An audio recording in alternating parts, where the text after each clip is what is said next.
శ్రీమాత్రే నమః. కన్యా రాశిలోకి బుధుడి సంచారంతో ఈ 4 రాశులకు శుభఘడియలు. బుధుడు తన సొంత రాశి అయిన కన్యా రాశిలోకి సంచరించబోతున్నాడు. బుధుడు ఈ రాశి మార్పు వల్ల భద్ర రాజయోగం ఏర్పడుతుంది. ఈ పరిణామం కొన్ని రాశులకు ప్రయోజనకరంగా ఉంటుంది. గ్రహాల సంచారం ప్రతి రాశి జాతకుడిపై పడుతుంది. కొన్నిసార్లు శుభ ఫలితాలు, మరికొన్నిసార్లు అశుభ ఫలితాలు ఎదుర్కోవాల్సి ఉంటుంది. ఇలాంటి పరిస్థితుల్లో బుధుడు కన్యా రాశిలోకి మారుతున్నాడు. వ్యాపారము, తెలివితేటల కారకుడిగా బుధుడిని పరిగణిస్తారు. బుధుడి రాశి మార్పు మొత్తం 12 రాశులను ప్రభావితం చేస్తుంది.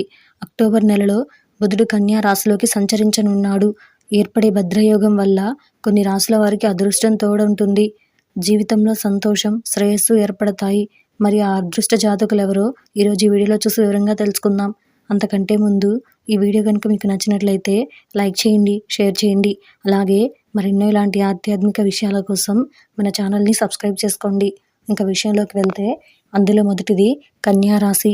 ఈ రాశి వారికి సంబంధించి ఈ సమయంలో వ్యాపారాలు చేసేవారికి అధిక లాభాలు వస్తాయి. డబ్బు సంపాదించడానికి కొత్త అవకాశాలు లభిస్తాయి. జీవిత భాగస్వామితో కొనసాగుతున్న సమస్యలు సమసిపోతాయి. ఆరోగ్యం కూడా మునుపటి కంటే మెరుగ్గా ఉంటుంది.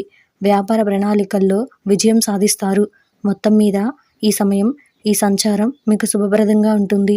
రెండవది మీనరాశి. ఈ రాశి వారికి సంబంధించి వ్యాపార పరిస్థితులు బలంగా ఉంటాయి. అదే సమయంలో పెళ్లి కాని వారికి కూడా పెళ్లి ప్రతిపాదనలు వస్తాయి. సంతానానికి సంబంధించి శుభవార్తలు అందుకుంటారు. వైవాహిక జీవితం కూడా తీపిగా అనిపిస్తుంది. మూడవది మిథున రాశి. ఈ రాశి వారికి సంబంధించి ఈ సమయంలో వ్యాపారంలో విజయం సాధిస్తారు. ఆర్థిక పరిస్థితులు బలంగా ఉండడంతో పాటు లాభాలు వచ్చే అవకాశాలు కూడా ఉన్నాయి. మానసిక ఒత్తిడి తొలగిపోతుంది. కుటుంబ సభ్యులతో సమయాన్ని గడుపుతారు. అదే సమయంలో దూర ప్రయాణాలలో జాగ్రత్త వహించాల్సిన అవసరం కూడా ఉంది. నాలుగవది సింహరాశి. ఈ రాశి వారికి సంబంధించి ఈ సమయంలో నూతన ఆదాయ మార్గాలు ఏర్పడతాయి. అలాగే మీరు ఈ సమయంలో భూమి లేదా భవనంపై పెట్టుబడి పెడతారు. అలాగే స్టాక్ మార్కెట్లో కూడా పెట్టుబడులు ప్రయోజనకరంగా ఉంటాయి. ప్రేమ జీవితంలో భాగస్వామి నుంచి చాలా మద్దతు ఉంటుంది.